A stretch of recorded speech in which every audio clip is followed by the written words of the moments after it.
I've been pondering the behind the scenes of the global economy and trying to contextualize the disconnect between free market capitalism in principle and in practice. There have been several trade wars within multilateralism, changing policy and leading to Asia's rise, helping to mold the current landscape of world trade. Relationality will be the broad lens used in discussing this connection, meaning everyone and everything is connected by a scale of different intertwined and cyclical systems, as political economic drivers harness causal relationship across the episodes of history.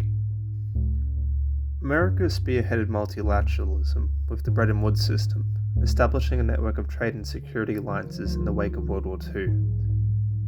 Mercantilist empires of old based their currency on rare metals. America was no exception, with the USD being convertible to gold. Basement on a rare finite resource limited the supply and circulation of capital. Beyond Keynesian stagflation, Bretton Woods also suffered an asymmetry in power, as other participants were condemned to produce real economic value to meet the dollar, while Washington's treasury could print money on demand.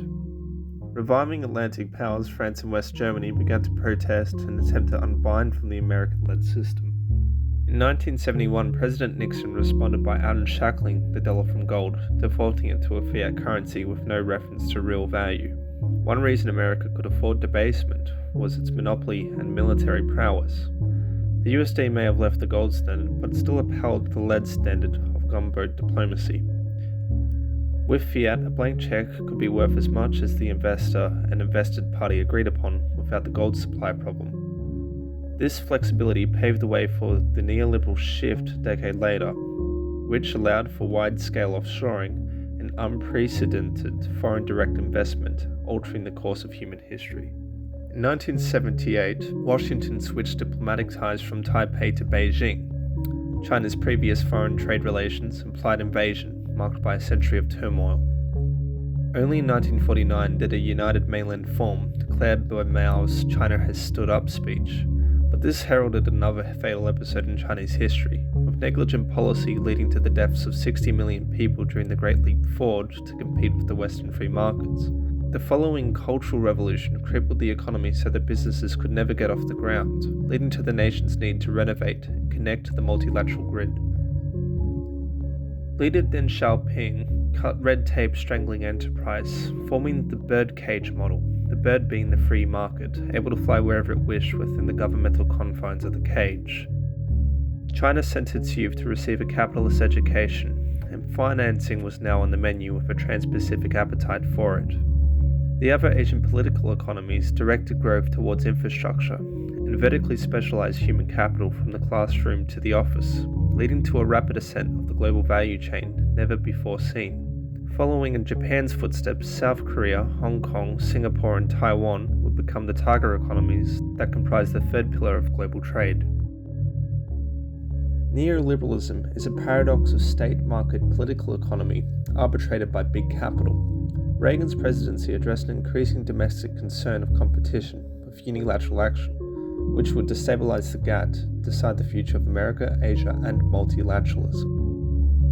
Skepticism surfaced towards Japan's excelling industry in the American-centered capitalist world. Reaganomics was a peculiar blend with the phantom hand of the free market coupled with the hand of state intervention, punitive trade regulations against Japan. This, combined with its fiscal bubble of the late 80s, resulted in Japan's ongoing 3 lost decades. America's unilateralism challenged the GATT and was a key reason for the formation of the WTO, while the IMF and World Bank became vehicles for neoliberal gain. China became the world's factory producing cheap goods in the lower tiers of specialization. American neoliberalism married the state-led enterprise of China, a peculiar match, and although far from a tranquil marriage, worked within Beijing and Washington's interests for absolute gains. China reached a milestone of WTO membership in 2001 despite its awkward status as a state-led capital model. Taiwan avoided America's weaponizing of trade by symbiotic relations. Unlike Japan, Taiwan chose to supplement production by specializing in the creation of semiconductors for Silicon Valley and the world over.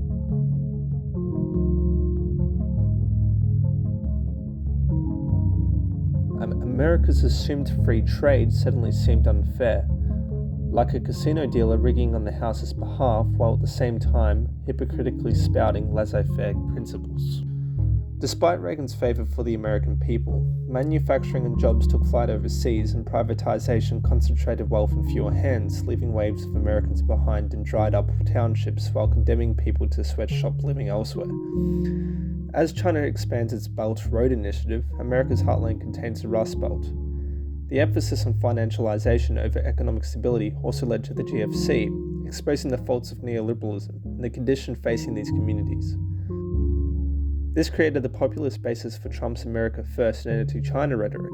Decoupling and diminished giant syndrome has returned, as seen in Reagan's protectionism. History is cyclical, demonstrating how American trade policy responds to opposition, not merely behind the Iron Curtain, but countries playing the same game, from France and West Germany's protests, Japan's competition, and now China.